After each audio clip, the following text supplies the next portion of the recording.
Hello friends, എല്ലാവർക്കും ചെമ്പനിപ്പൂവിൻ്റെ പുതിയൊരു വീഡിയോയിലേക്ക് സ്വാഗതം. നമ്മുടെ ചെമ്പനിപ്പൂൽ വരാനിരിക്കുന്ന ഭാഗത്തിൻ്റെ വീഡിയോ ആണ് ഞാൻ ഈ ചെയ്യുന്നത്. അങ്ങനെ നമ്മുടെ സച്ചിയുടെ സത്യാവസ്ഥകളെല്ലാം തന്നെ SI അറിഞ്ഞിരിക്കുകയാണല്ലേ.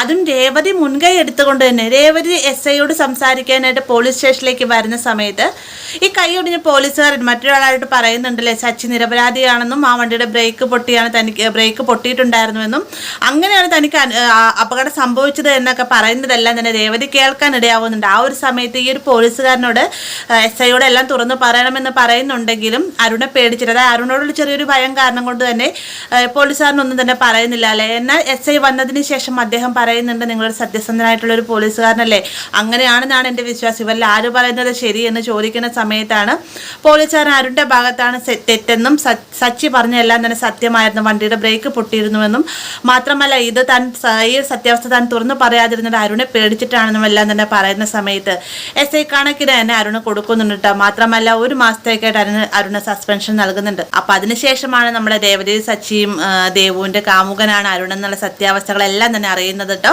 അതിൻ്റെ ഡീറ്റെയിൽ ആയിട്ടുള്ളൊരു വീഡിയോ ആണ് ഞാൻ ഈ പറയുന്നത്. നമ്മുടെ അരുണ് സസ്പെൻഷൻ കിട്ടി വീട്ടിലിരിക്കുന്ന സമയത്ത് ദേവു അരുണെ കാണാനായിട്ട് ചെല്ലുന്നുണ്ട്. ആ ഒരു സമയത്ത് സച്ചിയെ പറ്റി വളരെ മോശമായ രീതിയിൽ തന്നെയാണ് അരുൺ പറയുന്നത്. ഒരു റൗഡിയുണ്ട്, അവൻ കാരണമാണ് തനിക്ക് സസ്പെൻഷൻ കിട്ടിയതെന്നൊക്കെ പറഞ്ഞുകൊണ്ട് ഇങ്ങനെ സച്ചിയെ കുറ്റപ്പെടുത്തി സംസാരിക്കുമ്പോഴത്തേക്കും അത് സച്ചിയാണ് എന്നറിയാതെ തന്നെ ദേവു പറയുന്നുണ്ട്, സാരില്ല അരുണേട്ട, ഞാനിപ്പോൾ മറ്റൊരു കാര്യം പറയാനാണ് വന്നത്. അരുണേട്ടന് ഇപ്പോൾ എന്തായാലും ടെൻഷൻ അടിച്ചിരിക്കല്ലേ, അതിൽ നിന്നൊരു റിലീഫ് ആവുന്നതിന് വേണ്ടിയിട്ട് ഒരു സന്തോഷകരമായ കാര്യം ഞാൻ പറയാം. ഞാൻ എൻ്റെ വീട്ടുകാർ, അതായത് എനിക്ക് ഏറ്റവും പ്രിയപ്പെട്ടത് എൻ്റെ ചേച്ചിയും ചേച്ചിയുടെ ഭർത്താവാണ്. ഞാൻ നേരത്തെ പറഞ്ഞിട്ടുണ്ടല്ലോ, അവരാണ് എനിക്ക് എല്ലാം തന്നെ.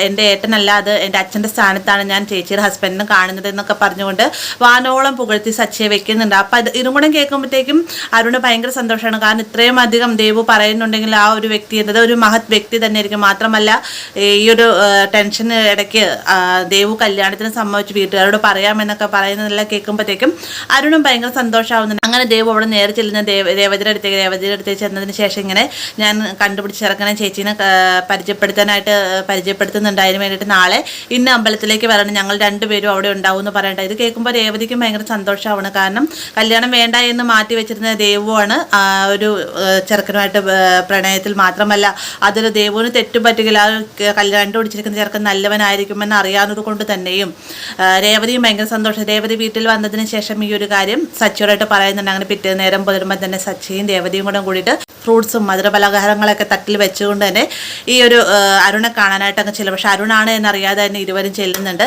അപ്പം അമ്പലത്തേക്ക് ചെല്ലുന്ന സമയത്തും ഈ അരുണും സച്ചിയും പരസ്പരം കാണുമ്പോൾ തന്നെ രൂക്ഷമായിട്ട് നോക്കുന്നുണ്ട്. 2 പേരും കരുതുന്ന വെച്ചാൽ അമ്പലത്തിൽ പ്രാർത്ഥിക്കാൻ വന്നിരിക്കുന്ന എന്ന് കരുതിക്കൊണ്ട് തന്നെ 2 പേരും മുഖം തിരിച്ച് പോവുകയും ചെയ്യുന്നുണ്ട്. അതിനുശേഷം ദേവുവിൻ്റെ അടുത്ത് ചെന്നതിന് ശേഷം അരുൺ പറയുന്നുണ്ട്, എൻ്റെ ജോലി സസ്പെൻഷൻ മേടിച്ചതെന്ന് മാത്രമല്ല എനിക്ക് ഏറ്റവും വലിയ ശത്രുവായി കാണുന്നവൻ ഈ ഒരു അമ്പലത്തിൽ വന്നിട്ടുണ്ടെന്നൊക്കെ പറയുമ്പോഴത്തേക്കും അരുണേട്ട അത് വിട്ട് കാണും. നമ്മളിപ്പോൾ വന്നത് നമ്മുടെ കല്യാണക്കാലത്ത് നമ്മുടെ മുന്നോട്ടുള്ള ജീവിതത്തെക്കുറിച്ച് സംസാരിക്കാൻ, എന്തായാലും നമുക്ക് അതേക്കുറിച്ച് പറയാം, ചേട്ടനെയും ഞാൻ പരിചയപ്പെടുത്തി തരാമെന്നും പറഞ്ഞുകൊണ്ട് അരുണെ വിളിക്കേണ്ട ദേവു. ആ ഒരു സമയത്താണ് അരുണാണ് ദേവുവിൻ്റെ കാമുകൻ എന്നുള്ള സത്യം സച്ചിയും രേവതിയും ഒരേപോലെ തന്നെ മനസ്സിലാക്കുന്നത്. അത് ഇരുവർക്കും ഭയങ്കര ഷോക്കാവുന്നുണ്ട്. അതേ രീതിയിൽ തന്നെ അരുണും അപ്പുറം നിൽക്കുന്നത് തൻ്റെ ഏറ്റവും വലിയ ശത്രുവായി കാണുന്ന ആളാണല്ലോ എന്നൊക്കെ അറിയുമ്പോഴത്തേക്ക് അരുണും ദേഷ്യം എടുക്കാനാവുന്നില്ല കേട്ടോ. ദേവു വന്നതിന് ശേഷവും ഈ അരുണെ പറ്റി വാനോളം പറയുന്നുണ്ടെങ്കിൽ അതൊന്നും തന്നെ സച്ചി കേൾക്കുന്നില്ല. സച്ചി ദേഷ്യത്തോടു കൂടി തന്നെ അവിടുന്ന് പോകുന്നുണ്ട്.